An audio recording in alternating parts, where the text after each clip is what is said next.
Olá, pessoal! Vamos para mais uma questão. Vamos ao texto do Milton Santos. Vivemos num mundo confuso e confusamente percebido. De fato, se desejamos escapar à crença de que esse mundo assim apresentado é verdadeiro e não queremos admitir a permanência de sua percepção enganosa, devemos considerar a existência de pelo menos 3 mundos num só.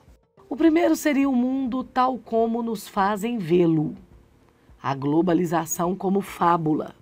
O segundo seria o mundo tal como ele é, a globalização como perversidade. E o terceiro, o mundo como ele pode ser, uma outra globalização.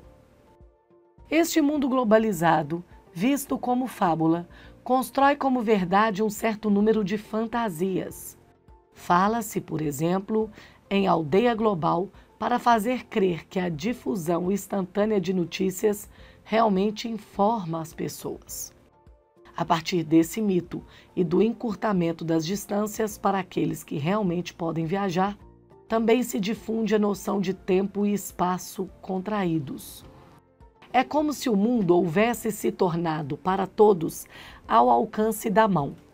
Um mercado avassalador dito global é apresentado como capaz de homogeneizar o planeta quando, na verdade, as diferenças locais são aprofundadas. O mundo se torna menos unido, tornando também mais distante o sonho de uma cidadania, de fato, universal. Enquanto isso, o culto ao consumo é estimulado. Na verdade, para a maior parte da humanidade, a globalização está se impondo como uma fábrica de perversidades.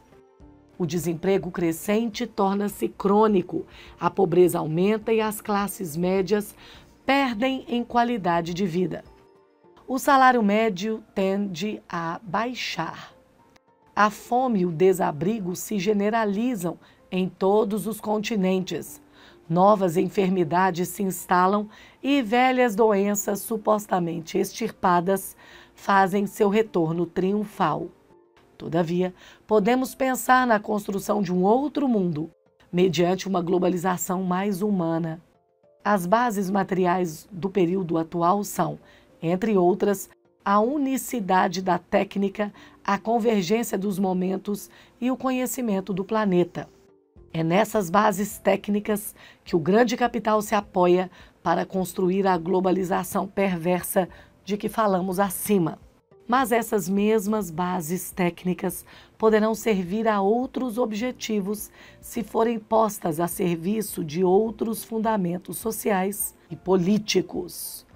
Muito bem, o texto nos leva a refletir aí. Vamos à questão. No primeiro parágrafo, o autor apresenta uma caracterização negativa do mundo atual, ao mesmo tempo em que propõe um procedimento de análise desse contexto que permitiria superá-lo. Esse procedimento de análise está explicado porque ele vai falar dos conceitos complexos, de que forma ele faz isso. Vamos voltar lá no primeiro parágrafo para marcarmos lá. Olha só, primeiro ele começa desenhando que nós vivemos sim num mundo complexo. A questão vai falar aqui do primeiro parágrafo. Então, de fato, se desejamos escapar da crença de que esse mundo apresentado é verdadeiro e não queremos admitir a permanência de sua percepção enganosa, devemos considerar a existência de pelo menos 3 mundos num só. Então, ele vai classificar, ele vai falar que o primeiro, a globalização é linda, como uma fábula.